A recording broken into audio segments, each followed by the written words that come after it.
test, mic test.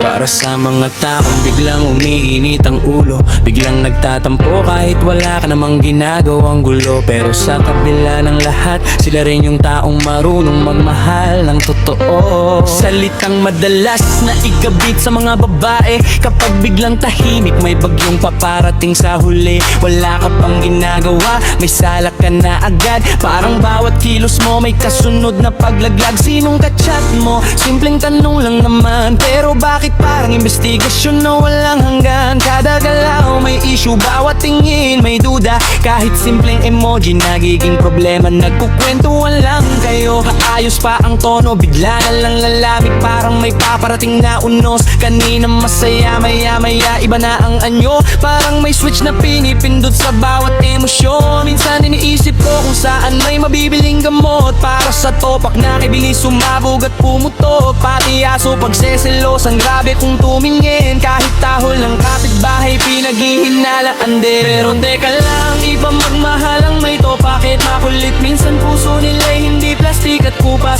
Kapag ikaw ang pinili, ikaw lang hanggang wakas. Hindi basta bibitaw kahit madaming umas ng iba. Oo, nakakapagod minsan ang kanilang ugali, pero tunay magmahal kapag ika'y naging bahagi. Sa dami ng nagdaan, sila yung nananatili. Kahit iniwan mo sandali, babalik kay may ngiti.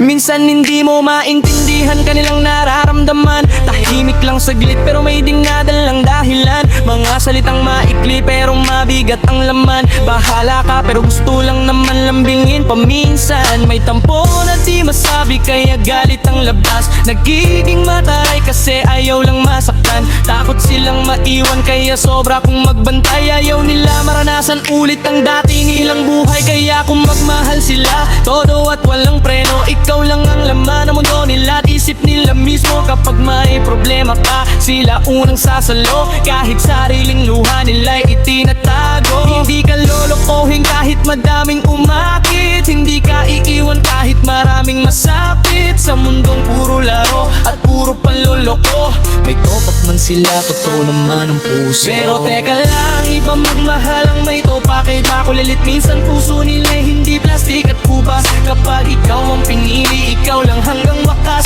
Hindi basta bibitaw kahit madami ni mas ang iba. Oo, nakakapagod minsan ang kanilang ugali, pero tunay magmahal kapag ika'y naging bahagi. Sa dami ng nagdaan, sila yung mananatili. Kahit iniwan mo sandali, babalik kay may ngiti. Kaya kung may topak siyang di maintindihan, subukan mong pakinggan imbes na layuan. Baka sa likod ng galit ay takot lang maramdaman na balang araw ikaw ay tuluyan ng mawawala. Hindi lahat ng mag-ingay ay gustong makasakit, pa ibang sumisigaw dahil pusong sugatan at tahimik. At kung marunong kang umintindi at magdiis, pakikita mong tapat silang umigil. Kaya saludo ako sa mga may topak magmahal. Kahit mahirap intindihin, marunong namang tumagal. Hindi perpekto pero tunay kung magmahal. Hindi basta sumusuko kahit masaktan ng paulit-ulit. At kung may isang taong ganyan sa tabi mo ngayon, ingatan mo, wag basta bitawan sa panahon. Dahil sa mundo puro paasa at puro biro, mahirap makahanap ng pusong totoo. Yeah, topak man kung tawag, pero pag nagmahal, buong puso hanggang huli. Sa bawat tampok, galit at selos na dala, nandun din pa rin ang pag-ibig na hindi nawawala.